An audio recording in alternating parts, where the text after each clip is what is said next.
Hello and welcome to another Magic 2015 gameplay.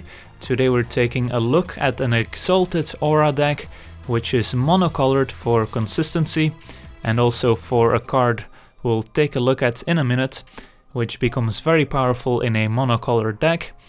But the idea behind the deck is to play a bunch of cheap creatures. They may or may not have Exalted. Then we put a bunch of auras on them to make them stronger, and then we try to ride them out to victory, and we can even protect them with cards like God's Willing from removal, because we are putting all our eggs in one basket. So let's take a look at the deck list real quick, starting with our 1-drop, Trained Caracal, which is not a very good magic card, but in this archetype it's pretty decent, because it's a 1/1 for 1 mana, which is good because we have a lot of 2 mana auras we would like to put on our creatures. So going turn 1 creature into turn 2 aura is pretty powerful. And then the lifelink allows us to race with the opponent. So even though we might only have 1 creature in play that's attacking, it can still keep up with the opponent's creatures thanks to the lifelink. And if it becomes bigger, thanks to the auras, the lifelink also gives us more life. So becomes pretty powerful. Next up is a Crazen Squire, which is a 1/1 with Exalted, which means if it's a creature you control is attacking alone, it gets +1/+1 for each instance of Exalted you control. So if this is the only creature in play and attacks, then it attacks as a 2/2. So that's a pretty good rate for 1-drop, but this also means that in the late game, let's say you've already built a big creature and you top deck and a Crazen Squire, which most 1-drops are pretty bad top decks in the late game, but thanks to Exalted it's still going to give the 1 creature you already have +1/+1 when it attacks. So a pretty good effect that goes well into this type of aura deck. Next up is God's Willing, one of the most important cards in the deck, because it allows you to protect your 1 big creature that might have some auras on it, and can also be used to give your creature protection, so it pretty much acts as making your creature unblockable if the opponent only has creatures of 1 color. Important to note with God's Willing is that if you name protection from white and the creature you're targeting has a white enchantment on it, the enchantment will fall off, because that's how protection works. So be careful when using God's Willing naming protection from white. Then we have Hero of Iroas, which is an excellent 2-drop in this deck, because it makes all aura spells cost 1 less, and it also has Heroic, so if you target it with a spell it gets a +1/+1 counter. So this is the 2-drop you want to have in your opening hand, because it will make all your auras cheaper, so it allows you to empty your hand very quickly, and if you have protection then it's gonna be pretty hard to lose. So Hero is an excellent card. Moving on, we have Sigilled Paladin, a 2/2 for 2 mana with First Strike and Exalted.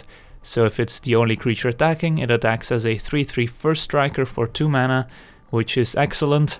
And the mana cost is not a problem since we are a monocolored deck.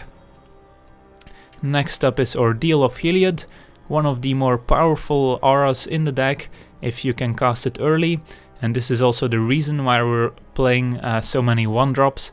It's so we can go turn 1 1-drop and then turn 2 put Ordeal of Heliod on the 1-drop, so we can attack right away, give it a +1/+1 counter, and the next turn another one. And once we get 3 +1/+1 counters on the creature, you can sacrifice this to gain 10 life, which is also pretty good in a racing situation. But the Ordeal does get worse in the late game, because then the opponent might have some blockers out, so attacking doesn't really work anymore. So being able to put this on your 1-drop and attack right away to grow your creature is very important, because that also means that the creature becomes bigger than the blockers the opponent might play, and you're always 1 step ahead. Next up is Nimbus Wings, which gives the creature +1/+2 and most importantly flying. It's a way to give your creatures evasion, so if your opponent has a bunch of tokens he wants to chum block with, Nimbus Wings will prevent the opponent from blocking. So it's a very good card to put on a big creature, and allows you to race quite well. Next up is Brimaz, just a staple in any white deck, and it's no different here. Just an excellent creature by itself, and it becomes even scarier once it's enchanted. And the 1/1s you generate also synergize nicely with the next card, which is Mentor of the Meek, which is just a draw engine for the deck. Allows you to go into the late game with some card drawing abilities, and most of our creatures do have 2 or less power, so will allow you to draw a card, which is always nice. Next up is Banisher Priest. This is our removal spell, which also happens to be a creature, and it synergizes nicely in this deck because we are running cards like God's Willing to protect our creatures. So the drawback of Banisher Priest usually is that it dies to removal and the opponent gets his creature back, but if you have a way to protect your creatures, then that problem is solved. And it's also another creature that we might want to enchant, although usually it's not a very good idea, but at least we have additional creatures in case we're light on creatures in our opening hand. Then the payoff card for being a mono white deck and not a red white deck, let's say, is Armored Ascension. Enchanted creature gets +1/+1 for each planes you control and has flying, and since we are only running planes in this deck, this will mean your creature gets +1/+1 for each land you control, which is a very powerful effect that not many decks can deal with. And then finally we have Baneslayer Angel, another white staple that can just win games on its own and becomes even scarier when enchanted. And then we also have a Battlegrace Angel, another Exalted creature that also grants lifelink if your creature is attacking alone. So it's a nice follow-up to a turn 4 Armored Ascension if you already had a creature in play. And then finally, Darkseal Axe acts as a sort of an additional enchantment, but it sticks around if the creature dies. Works very nicely with the first strike on our Sigiled Paladin and with the evasion of Nimbus Wings or Armored Ascension, and allows us to equip creatures like Trained Caracal and still have a pretty good blocker back that the opponent might not want to attack into. So I think it's worth it in this deck. Then the mana base, just 23 planes, pretty simple. So the curve also looks pretty nice. We want to play creatures early and enchant them afterwards, so we're not running too many expensive cards. So yeah, this is the deck. Now let's jump into some games and see how it does. Okay, let's take a look at our opener. We're on the play. This hand could use some more lands, but otherwise it's pretty good. Our hero makes our Ascension cheaper. And here I'm gonna lead with the Caracal, so maybe next turn we can play the Squire and attack for a 2/2 lifelinker.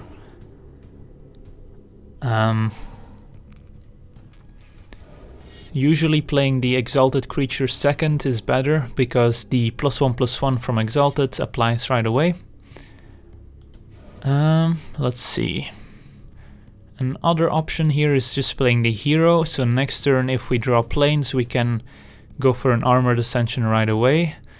Although I think I would still play the Brimaz first. But I don't hate playing the hero here, as it's a bit more mana efficient. We're playing against what looks to be black-green. Those decks usually have a lot of cheap creatures like Elvish Visionary or Satyr Wayfinder. Alright, a Swamp. And there's the Visionary. So now we can choose if we don't draw land here. Let's see. We draw another 1-drop. So if we play the Squire, we can attack with the hero as a 3/3 or as a with the Caracal as a 2/2. Or we can just attack with both and offer the trade, since we do have a lot of other creatures here, which I don't actually hate. And I think the opponent will be tempted to trade here. If our opponent's on a graveyard type deck, then fueling the opponent's graveyard might be a mistake. And instead the opponent decides to just chump block, which I guess we're okay with. So let's play some more 1-drops, since we can't get punished by a sweeper in black-green. And now we just have to hope to draw another land, which will enable all our cards in our hand. And this is going to be a Wayfinder, so next turn I'm probably still going to attack with everyone. See if the opponent chumps again or decides to trade. Alright, so this looks like a lot like my black-green deck I posted recently. And 4 cards in the graveyard is scary. And we did not draw another land, instead another Squire. So let's see, if we play the Squire we have 2 Exalted, so we could attack with a 4/4 hero, which the opponent will very likely chump block. Instead, if we attack with everyone, we are more likely to deal more damage, and I'm okay with losing one of our 1-drops.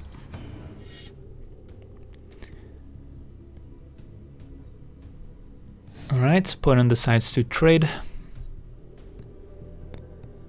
And now we can play another Squire. So next turn, if we want to, we can attack for a 3-power lifelink, if we still don't draw land. Alright, is our opponent gonna hit his 4th land drop? He is. And it's gonna be a Agent of the Fates. It's gonna trigger the Masked Admirers, but our opponent doesn't have double green. So I'm interested to see if our opponent has something like an Undying Evil to target the Agent. I'm not going to attack with the hero because I don't want to lose it. Instead, I think I'm going to attack with the Trained Caracal and just offer the trade. So let's play the Sigil Paladin first to get an additional Exalted. We could also attack with a Squire, but I think I want to keep the Exalted rather than the lifelink. I don't think the lifelink is going to be as relevant against the black-green deck. And let's see if our opponent trades here. If he has an Undying Evil, this could be pretty bad for us, as we would have to sacrifice an additional Squire, and the opponent would get to keep the Agent. But a black-green graveyard deck plus Agent of the Fates plus Undying Evil seems unlikely. Alright, so opponent just takes it here, which is good. So next turn, if we do draw a land, we also have the option of just using Banisher Priest on the Agent. Flesh to Dust is probably gonna kill our hero. Instead, it's gonna kill the Sigil Paladin, which would otherwise be able to attack into the Agent. So that also makes sense. But now the door is open for a land. Instead, it's a Nimbus Wings, which is another interesting card here. So we could put it on the hero, but then the hero becomes a pretty big target, which we don't really want it to be. So instead I'm probably just gonna put the Nimbus Wings on our cat and have a flying lifelinker, which is gonna be a pretty good approximation of Baneslayer Angel. So while we do miss out on the +1/+1 counter from Heroic, we are diversifying our threats. So if our opponent does have removal, then it's gonna be less efficient. So in for 4, and if we draw a Plains next turn and our hero is still around, I think we'll be able to win. Next turn our opponent could play a Pelaka Worm to gain 7 life, but right now for 6 mana that's not gonna be the case yet. He could play a big reach creature. Instead it's gonna be a Flesh to Dust targeting the cat, which is fine. It's a 2-for-1 for the opponent. But alright, Elixir, another interesting inclusion. Let's see if the opponent will get to activate it or if he's gonna be dead. And that's still not a land, so the opponent is still gonna survive here. I'm gonna attack with the Squire at this point and see if the opponent wants to trade.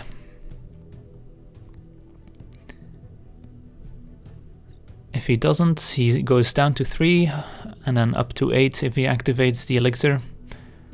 But Elixir seems like a very bad card in a black-green graveyard deck because, well, you lose your graveyard pretty much. So I don't think our opponent's gonna be reanimating creatures anytime soon. Alright, he does take the trade, which is fine. So does our opponent have a big stabilizer this turn in Pelakworm, for example? Instead it's going to be Runescar Demon, which could get another removal spell. And at this point, Armored Ascension is not looking too great anymore. If we Armored Ascension the hero, it gets +3/+3 and a +1/+1 counter. So it's a 6/6 flyer, which thanks to Exalted becomes 7/7, so it can attack into the demon and the opponent would have to chum block. So land would still be pretty good here. Alright, and I think I'm gonna go for it. If our opponent didn't search up a removal spell, it's gonna be pretty hard for him to deal with the hero. And if our opponents looked for a big creature, then we have a Banisher Priest next turn. So we got in a pretty good spot here, forcing the opponent to chum block. But now we'll have to see if our hero survives. Another Runescar Demon is actually not that great for the opponent, as he's still in the same situation as before. He will still have to chum block, and we will be able to play our Banisher Priest to get rid of the demon and attack for the win. Unless our opponent finds a land and perhaps another blocker, but I doubt it. Alright, so it looks like even though we got mana screwed pretty badly, we still managed to get a W here. And let's move on to the next game, shall we?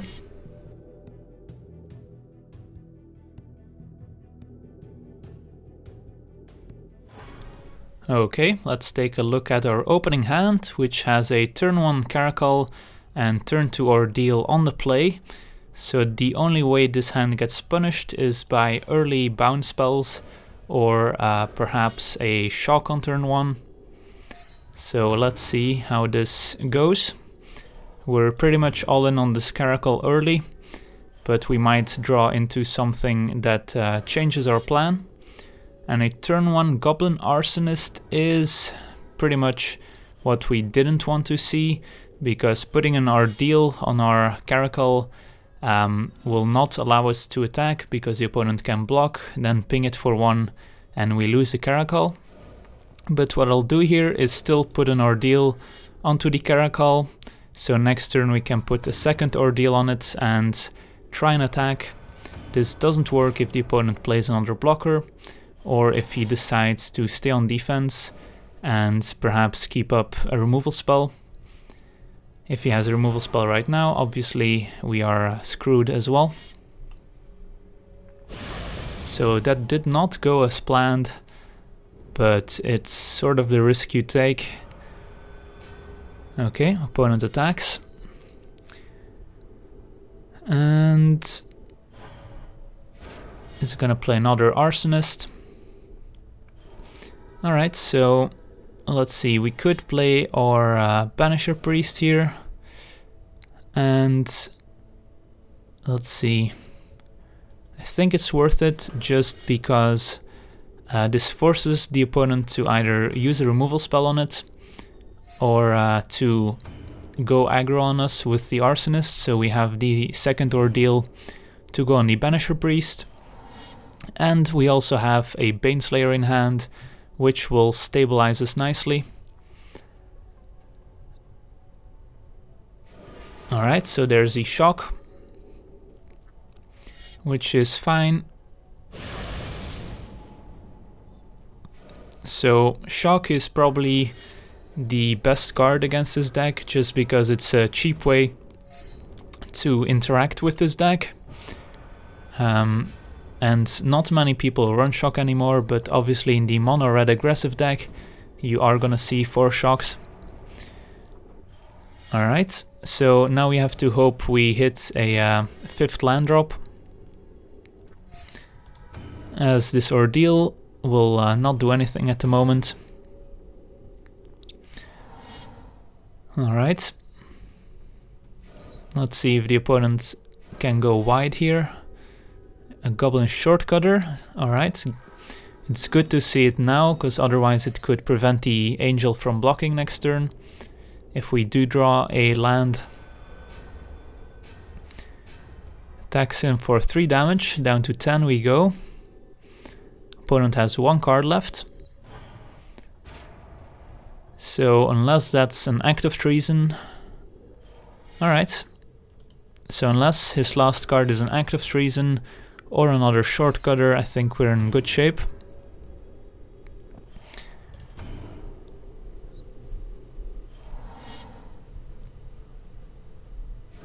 And it's another Arsonist, which is fine. So now the thing we have to worry about is our opponent playing another card like Bushwhacker, attacking with everyone and possibly killing us. But with a life-linking Baneslayer Angel, I think we can raise the opponent at this point, especially once we equip a Darksteel Axe and an Ordeal. There's no cards I can think of that can kill the Angel at this point, given that our opponent's mono red. And let's see if he tries to attack here. He's not. That's good. Alright, so now that we have God's Willing as protection, I feel okay equipping the Angel and just attacking. We're gonna gain 8 life, so up to 18.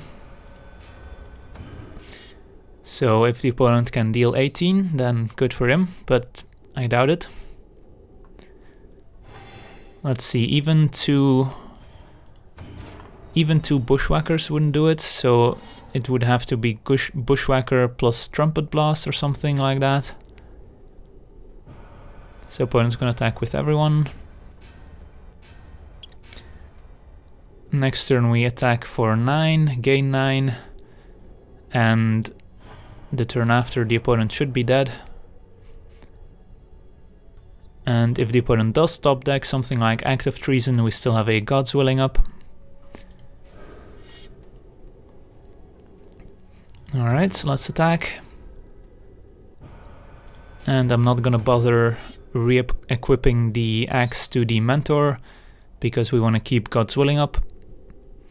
And the opponent doesn't have any creatures that we can't already trade with.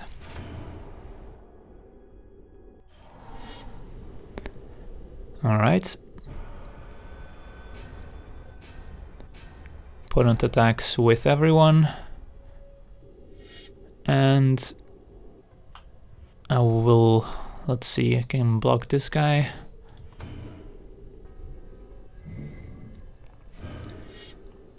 Trumpet Blast. Alright, that's not gonna be enough. So I'm not even gonna bother using the God's Willing here. Coordinated Assault. Given that our opponent stepped out, I'm willing to give our guy protection from red. Put that on the bottom. So now let's see, 4, 7, not quite enough. Still a lot of damage. And Trumpet Blast is a type of card that can kill you out of nowhere. But we did plan accordingly. Alright, so Baneslayer Angel got there. We gained 10 from the Ordeal. And that's gonna seal the deal here. So let's move on to the next game. Alright, let's take a look at our opening hand. And with only one land, this is an easy mulligan. Alright, this is an interesting keep. We have 2 heroes, so our auras are 2 colorless cheaper if we have them both in play. And we even have a God's Willing to protect them. So all we need to draw now are some powerful auras. And then we can try and win the game. Opponent mulligans down to 5. So it's gonna be down 2 cards here. But he is on the draw, which is pretty good if you do mulligan. And plays a Plains and passes a turn. Our Caracal is a turn late. So next turn we could play the hero and the Caracal, or play the hero and keep up God's Willing. Let's see what our opponent does here. If he's playing colors, alright, so he's stuck on 1 land. So in this case I think playing hero plus Caracal is decent, since we're not worried about possible removal spells. Because in white you're not gonna see any cheap removal spells that deal with 2/2 creatures. So now if we draw an Armored Ascension, it's gonna be pretty brutal for the opponent, which is still stuck on 1 land. Alright, Ordeal's pretty good as well.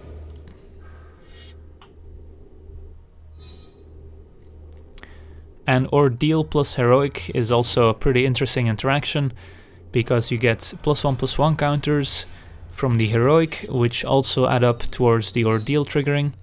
So if we wanted to, we could gain 10 life by targeting the hero with the God's Willing, but that's not really necessary here. Alright, green-white, and he's gonna play a Knight.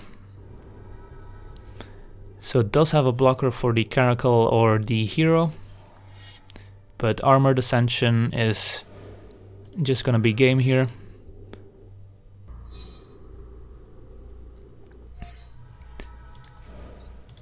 And let's put a God's Willing on this, give it protection from white. Yeah, it's a pretty good draw. And let's stack. So opponent got stuck on 1 land for a couple turns there, but we did have a pretty good draw this time around. And alright, let's move on to the next game. Okay, let's take a look here. 2 1-drops and an Ordeal on the play, think is a keep.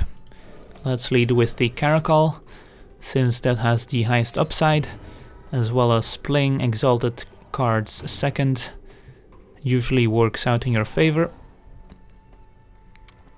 Turn 1 Mountain, so do we play around a shock is a question. I think we can afford to, just because we can play the Squire here. So even if our opponent plays a creature next turn, I don't think it's gonna be able to block our Caracal once we put an Ordeal on it. And I think if our opponent had a shock, he would be very tempted to use it right now. So I think the path is clear for an Ordeal next turn.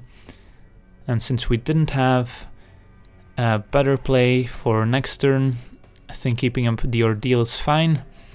Now that our opponent played an island, things get a bit complicated, because our opponent might have bounce spells, which make our auras pretty bad. But at this point I don't think we really have a choice, so we have to go for it here.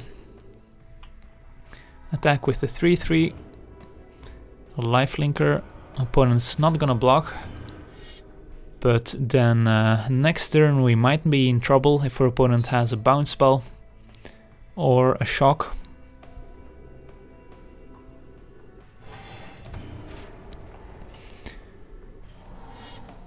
And let's see if he does.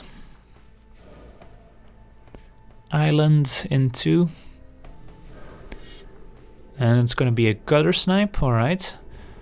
So that's pretty good for us, as now if we attack, our opponent would have to double block to get rid of our trained Caracal. And next turn we can play Battle Grace Angel. So I don't think our opponent's gonna block this turn.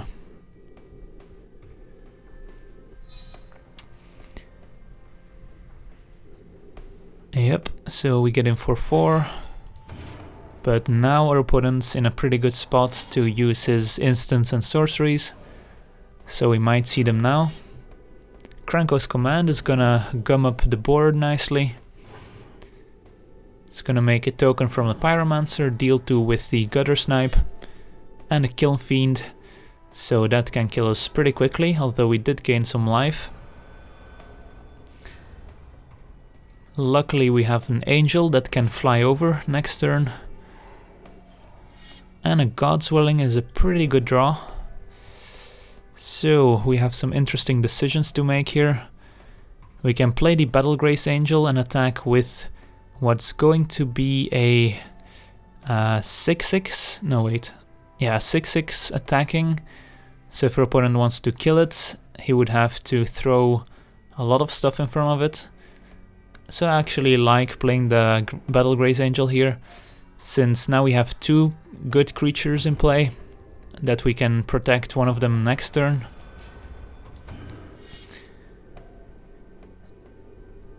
Alright. We gain 10 from the Ordeal, so our opponent's not gonna be able to erase us with this Kiln Fiend. And our opponent's just gonna chump, which is fine. So next turn, if we want to, we could set up a pretty good attack. If our opponent taps out here, it's gonna be another Young Pyromancer. Opponent has to find an answer for this Battle Grace Angel though. Alright, more tokens, Kiln Fiend grows. So opponent pretty much has everything going for him except for a bounce spell. Artful Dodge and Kiln Fiend, make 2 more tokens, deal 2 with Gutter Snipe. And make an unblockable 7/2 Kiln Fiend. It's all good and well, but we're sitting at 39 life here. So a lot of creatures here, not many creatures here. But the creature count doesn't tell the entire story. And I think that's just gonna be game here. Let's see, we put Nimbus Wings on... Wait, it's 4... So no, it's not quite game. So we can give 1 creature protection. So we could attack 4 and then another 5, but that's 9. So that's not quite enough. So I think I'm going to equip here. And then attack with the Angel in the air. And then we have God's Willing to protect it.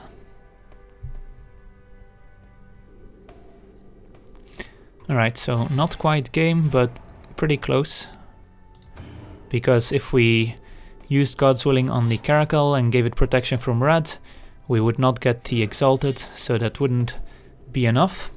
So now our opponent's just gonna use this intelligence to try and find an answer. And I don't think this is gonna be enough to kill us, even though it's gonna be a lot of damage. We also have a Caracal back to block. So our opponent's gonna hope to draw something with the intelligence. But we have a God's Willing to stop anything that our opponent might draw. And let's block this. Alright, so a pretty impressive win here. Our opponent probably should have traded for our trained Caracal earlier, given that he had a pretty powerful hand otherwise. But yeah, that's gonna do it for this gameplay. I wanna thank you for watching, I hope you enjoyed, and as always, have a nice day.